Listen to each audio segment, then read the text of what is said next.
xam nga le président de la commission des lois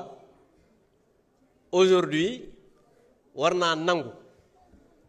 ne dafa war a jàngiwaat déjà dafay jaxase règlement intérieur parce que mi ngi wax article 84 te article 83 la ñu nekk boobu dafa wax ne pendant les débats il faut nga lire jàngaat bu baax muy beneen bi mooy Sénégal yépp dinañ xam ne li ma wax mooy dëgg parce que textes yi ils vont le renvoyer duñ ko examiner tey parce que xam nañ ne textes yi envoyé ko ñu examiner ko mooy tuer le monde du travail parce que li ñu bëgg mooy installer un régime fasciste un régime de dictateur parce que je l'ai dit l'ancien premier ministre avait dit quand il rencontrait les syndicats à l'époque monsieur le président peut-être yow monsieur le ministre yaa ngi fa woon qu'il n'a jamais connu un pays qui s'est développé dans la démocratie loolu mooy seen ADN li ci nekk mooy dictature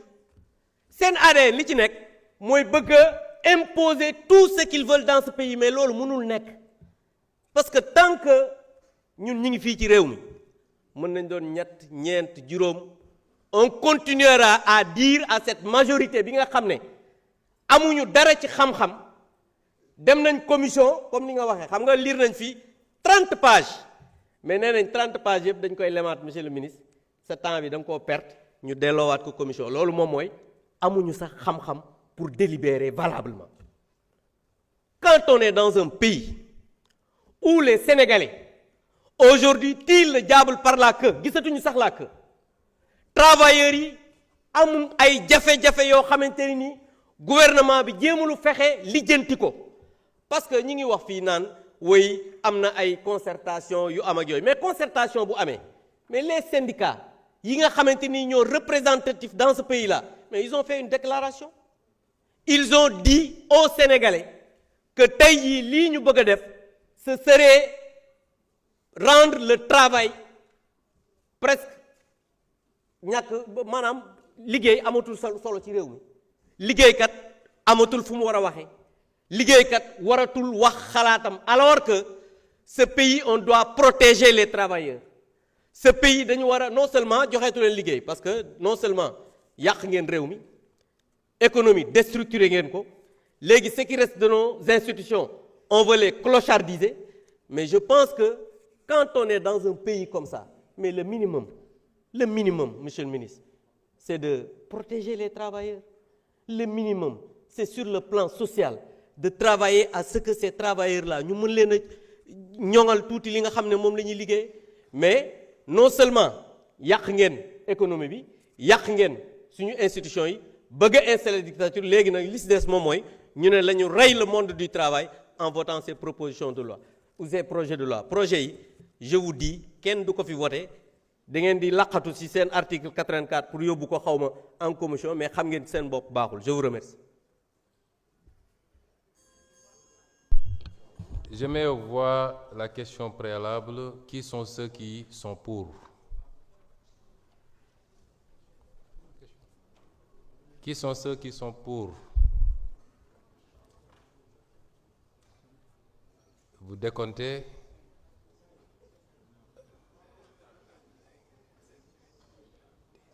J'ai décompté 10. 10 pour. Qui sont ceux qui sont contre?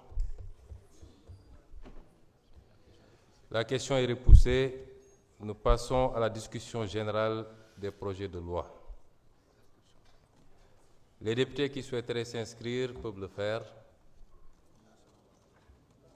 Les députés qui souhaiteraient prendre la parole.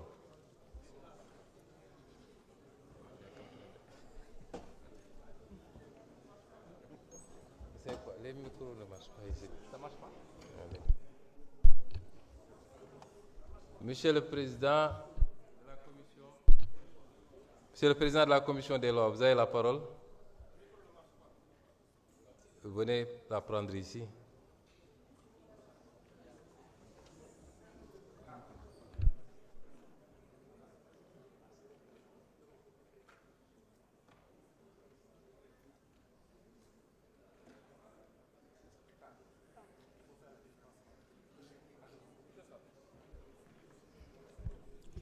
Monsieur le Président, je vous remercie. Monsieur le Président, li ñuy liggéey am na solo goo xamante ni nii nekk ci ay débat wu rëbbi na mbedd duñ ko nangu. Monsieur le Président, conformément à l'article 4, à l'article 84. Vous n'avez pas la parole. À l'article 84, Monsieur le Président. Monsieur le Président de la Commission. Oui. Le règlement intérieur dit que les présidents de commission et les représentants du gouvernement peuvent prendre la parole à tout moment. Prenez la parole, Monsieur le Président de la Commission. Merci beaucoup, Monsieur le Président. Effectivement, le rappel est quand même bon et pertinent. Article 79 du règlement intérieur, les membres du gouvernement, les présidents et les rapporteurs des commissions obtiennent la parole quand ils la demandent. Je pense que c'est clair. Article 84. Au cours de la discussion générale et jusqu'à la clôture, un député par groupe parlementaire, un député non inscrit peuvent présenter une motion préjudicielle tendant soit à l'ajournement du débat, jusqu'à la réalisation de certaines conditions, soit à un renvoi de l'ensemble du texte devant la commission saisie sur le fond ou à l'examen pour avis d'une autre commission. La discussion des motions préjudicielles a lieu suivant la procédure prévue à l'article précédent pour la question préalable. Toutefois, le renvoi à la commission saisie au fond est de droit, je répète, est de droit, si celle-ci est demandée ou le représentant du président de la République le demande. Et donc, c'est la commission qui a demandé. Monsieur le Président, je voudrais préciser qu'on doit faire la différence entre l'ajournement et le rejet. Tout à l'heure, celui qui m'a précédé, sànq ki wax ni mu waxee dafay mel ni mbir mi dafa ñëw pour après moom mu jóg cëppi kurti ñëw ne dañ koy rejeter. C'est pas du tout ça. Sànq wax naa ko ne li ñuy demander c'est un renvoi en commission. Xam nga lu tax Assemblée nationale il faut ngeen comprendre c'est la représentation nationale et c'est la représentation la plus parfaite du peuple sénégalais.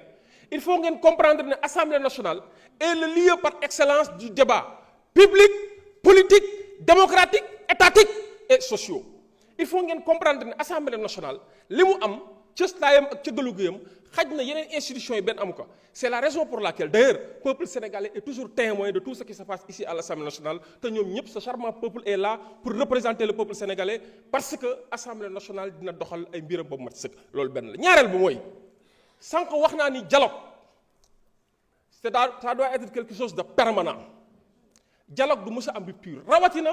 loo xam te ne dafa tukkee ci waxtaan te waxtaan bi sànq rappelé naa